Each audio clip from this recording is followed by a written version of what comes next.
Et du coup, dans les dernières nouvelles, là, vite fait, lui qui s'était un petit peu pété apparemment hier, donc voilà, sorti prématurément, coup au mollet, ne souffre pas d'une blessure sérieuse, bon, mais tant mieux.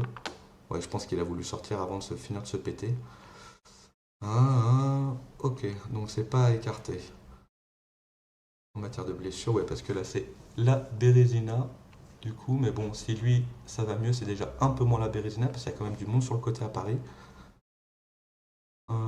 Du coup, en matière de blessure, a fortiori en ce moment avec le PSG, il faut rester prudent.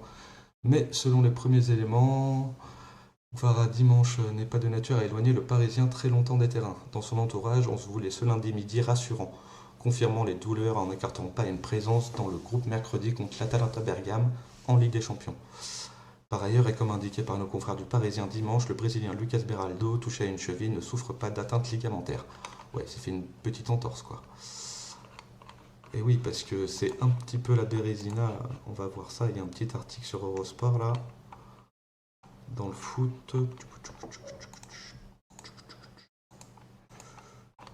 Parce que c'est un petit peu l'hécatombe, on va voir, voilà, on le voit par terre.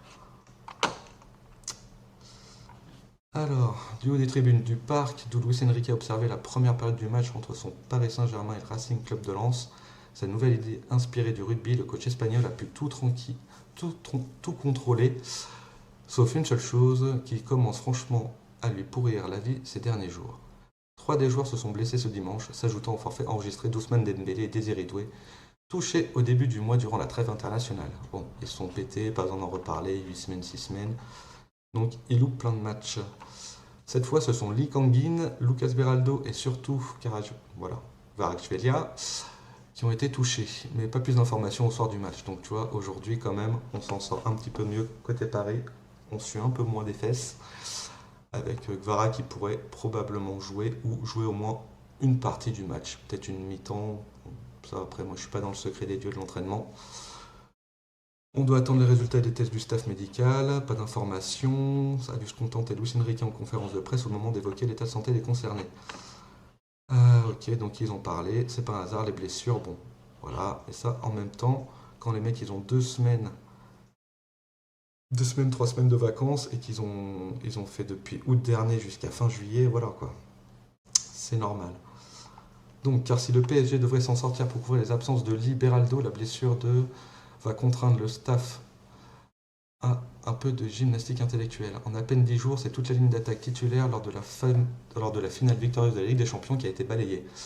Le PSG va donc aborder sa rentrée en Ligue des Champions face à l'Atalanta Bergame ce mercredi avec seulement 3 attaquants et, en état de jouer dans son effectif Barcola, auteur d'un doublé ce dimanche soir, Gonzalo Ramos et Ibrahim Mbaye qui a 17 ans, un jeune titi du centre de formation. Bon après, il y a aussi Mayoulou, peut-être qu'il peut jouer sur un côté, mais c'est pareil, c'est jeune. Donc avec Vara, c'est peut-être mieux quand même s'il peut jouer. J'ai des options, ce n'est pas le moment de savoir qui va jouer, mais j'ai la confiance en tous mes joueurs et en l'équipe, a tenté de se rassurer Luis Enrique devant la presse. On a beaucoup de joueurs qui peuvent jouer à différents postes. Pour moi, en tant qu'entraîneur, c'est positif. Je peux changer beaucoup de joueurs de position sans faire de remplacement. Contre Lens, le trio Barcola Ramos Mbaye qui a terminé la rencontre. Il est difficile d'imaginer une autre solution sans un changement de dispositif tactique. Mais cela n'inquiète pas en outre mesure Luis Enrique. C'est un moment un peu difficile pour nous, il y a des joueurs blessés, c'est notre capacité à s'adapter et à répondre comme équipe à présent.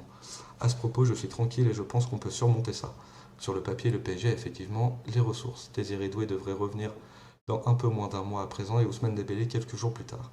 Mais l'effectif parisien est désormais sur un fil et toute blessure supplémentaire, en particulier en attaque, poserait un problème cette fois quasi insoluble. Il n'aura fallu donc que quelques semaines pour que le PSG paye son interminable saison 2024-2025 débutant en août et terminée mi-juillet. Les blessures sont là parce qu'il y a des traumatismes, a reconnu Luis Enrique au micro de beIN Sport après la rencontre. Et le phénomène ne risque pas de se calmer. Les derniers attaquants en forme devront logiquement enchaîner les matchs dans les prochaines semaines et nous pourrons compter sur personne ou presque pour les faire souffler. Alors même si Bradley Barcola a tenu à affirmer qu'il se sentait bien physiquement en zone mixte, attention au suraccident. Ouais, du coup, de toute façon, ils sont dans un problème de récupération. Après, voilà, tant que les mecs ils récupèrent pour décembre et qu'ils ont fait des bonnes prestations en Ligue des Champions, qui se qualifient bon, dans le top 16, ce serait cool. Enfin, qu'ils fassent pas les barrages dans le top 8, ce serait cool, mais ça a l'air compliqué. Parce qu'ils ont quand même un très très gros groupe. Hein.